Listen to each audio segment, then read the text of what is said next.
Army recruitment కోసం హైదరాబాద్ వచ్చిన అభ్యర్థుల కష్టాలు అన్నీ ఇన్ని కావు. దూర ప్రాంతాల నుంచి ఇతర రాష్ట్రాల నుంచి వచ్చిన యువకులు గత 5 రోజుల నుంచి వానకు తడుస్తూ చలికి వణుకుతూ నరకం అనుభవిస్తున్నారు. 75 పోస్టుల భర్తీ కోసం ఆర్మీ నోటిఫికేషన్ ఇచ్చింది. దీంతో సెలక్షన్స్ కోసం దాదాపు 15,000 మంది నగరానికి వచ్చారు. వచ్చే నెల 3 వరకు సెలక్షన్స్ నిర్వహించనున్నారు ఆర్మీ అధికారులు. తమకు ఎప్పుడు అవకాశం వస్తుందో తెలియక ముందుగానే నగరానికి చేరుకున్నారు అభ్యర్థులు. గత 4 రోజుల నుంచి వర్షాలు కురుస్తుండటంతో విపరీతంగా చలి పెడుతోంది.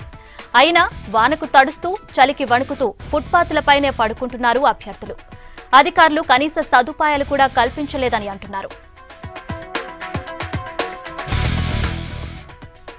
దీని గురించి మరిన్ని వివరాలు శ్రవణ్ అందిస్తారు. శ్రవణ్, ఆర్మీ రిక్రూట్మెంట్ అప్డేట్స్ ఏంటి?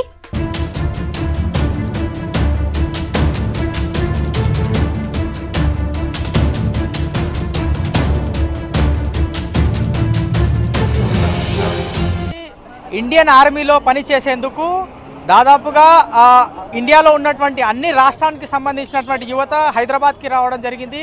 ఇక్కడ ఆర్మీకి సంబంధించినటువంటి రిక్రూట్మెంట్ నిన్నటి నుంచి ప్రారంభమైంది. దీనికి దాదాపుగా 15,000 నుంచి 20,000 వరకు అందరూ కూడా యువత ఆసక్తి చూపి హైదరాబాద్కి రావడం జరిగింది. ప్రస్తుతం నేను మల్కాజ్గిరి పరిధిలో ఉన్నటువంటి మిలిటరీ ఏరియాలో ఉన్నాను.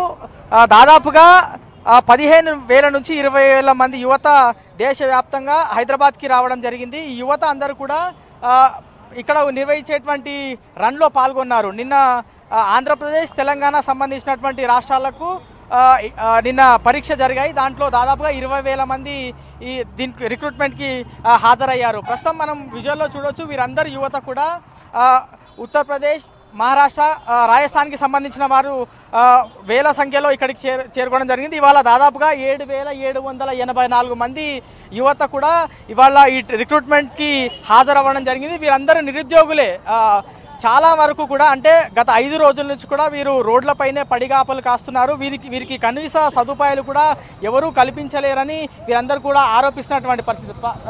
చాలా మంది యువత ప్రస్తుతం మనతో ఉన్నారు. వారితో మాట్లాడి అన్ని విషయాలు తెలుసుకుందాం. బ్రదర్, आप कहाँ से आए और कितने दिन हुए हैदराबाद आके और आपका टेस्ट हो गया? मैं राजस्थान से आया हूँ. मेरे को 27 तारीख को मैं यहाँ पे पहुँच गया था. फिर यहीं पे मेरे रिलेटिव के अंदर मेरे मामा जी रहते हैं, उनके पास यहीं रहता मैं. और अभी फिजिकल टेस्ट हुआ इसके अंदर तो थोड़ा बच गया, लेकिन जोश और जुनून वही है. भारत माता की, भारत माता की, भारत माता की. ఇది 4 నిమిషాల 40 సెకండ్లో దాదాపుగా 2 కిలోమీటర్లు వీరందరూ కూడా పరిగెత్తాలి. ప్రతి ఒక్కరు అంటే కేవలం 75 పోస్టులకి 15,000 నుంచి 20,000 మంది అప్లై చేసుకున్నారంటే అర్థం చేసుకోవచ్చు ఏ విధంగా యువత దేశాని కోసం పనిచేయడానికి ఆసక్తి చూపుతున్నారు. ప్రస్తుతం ఒక ఆంధ్రప్రదేశ్కి సంబంధించినటువంటి వ్యక్తి ఉన్నారు, తెలుగు వ్యక్తి. అతను కూడా నిన్న ఈ రిక్రూట్మెంట్లో టెస్ట్లో పాల్గొన్నారు. చెప్పండి బ్రదర్, దాదాపుగా ఇన్ని వేల మంది అంటే కేవలం 75 పోస్టులకే ఇన్ని వేల మంది ఇక్కడికి హాజరయ్యారు. ఎట్లా అనిపిస్తుంది? ఎందుకంటే అందరు ప్రతి ఒక్కరు కూడా రోడ్లపైనే పడిగాపలు కాస్తున్నారు. రాత్రనక పగలనక చలికి కూడా ఈ విధంగానే మీరు రోడ్లపైనే ఉంటున్నారు. ఎట్లా అనిపిస్తుంది? కనీస సదుపాయాలు కూడా కల్పించడం చాలా మంది ఆరోపణలు అయితే చేస్తున్నటువంటి పరిస్థితి. ఇవన్నిటిని ఓవరాల్గా ఎట్లా చూస్తారు ఒక అభ్యర్థిగా? నమస్తే భయ్య, మాది తెలంగాణ, మాది కొటాలపల్లి గ్రామం, నిజామాబాద్ జిల్లా మాది. మేము ఆదివారం నైటు 9 గంటలకు వచ్చినాం ఇక్కడికి.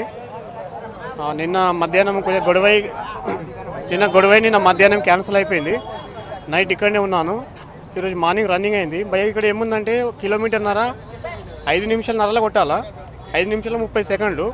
ఇక్కడ ఏముందంటే ఫస్ట్ సెకండ్ వాళ్ళకి మాత్రమే తీసుకుంటారు. 5 నిమిషాలన్నర కొట్టిన వాళ్ళకు కూడా తీసుకుంటలేరు. ఫస్ట్ సెకండ్ లైన్లో వచ్చిన వాళ్ళకే తీసుకుంటారు, మధ్యలో ఆపేస్తారు మిగతా వాళ్ళకి. అదొకటి ప్రాబ్లం ఉంది ఇక్కడ. ఒకటేసారి ఎంతమంది పరిగెత్తాలి, ఎన్ని నిమిషాల్లో దీన్ని ఖచ్చితంగా కంప్లీట్ చేయాలి? ఒకేసారి 100 మందిని పంపిస్తుర్రు. నిన్న మొన్న 200 మందిని పంపించారు. ఈరోజు 100-150 మందిని పంపించారు. ఈరోజు 5 నిమిషాలన్నర టైము, 5 నిమిషాల 30 సెకండ్లు. అక్కడ ఏమైతుందంటే 5 నిమిషాల 30 సెకండ్లు వచ్చిన వారికి తీసుకోవట్లేదు, ఖాళీ ఫస్ట్ సెకండ్ లైన్ వచ్చిన వాళ్ళకే తీసుకుంటారు, మిగతా వాళ్ళకి ఇంటికి పంపించేస్తారు. అంటే ఒకటే లైన్లో మీరు అందరు కూడా పరిగెత్తారా అండి? అంటే డిఫరెంట్ లైన్స్ ఉంటాయా? మొత్తం లైనింగ్స్ డిఫరెంట్ ఏమి ఉండయి. ఒకటే డాంబర్ రోడ్ ఉంటాయి చిన్నగా, ఒక రౌండ్ మొత్తం ఒకటే రోడ్డు, లైనింగ్స్ ఏమి ఉండవు. ఇది దేశవ్యాప్తంగా ఉన్నటువంటి యువత ఇండియన్ ఆర్మీలో పనిచేసేందుకు ఆసక్తి చూపుతున్నటువంటి నేపథ్యంలో ఇక్కడ హైదరాబాద్లోని నేషనల్ టెరిటోరియల్ ఏరియా దాంట్లోనే ఆర్మీకి సంబంధించినటువంటి రిక్రూట్మెంట్ జరుగుతూ ఉంది. ఇక్కడ ప్రతి ఒక్క రాష్ట్రానికి సంబంధించిన వారు కూడా రావడం జరిగింది.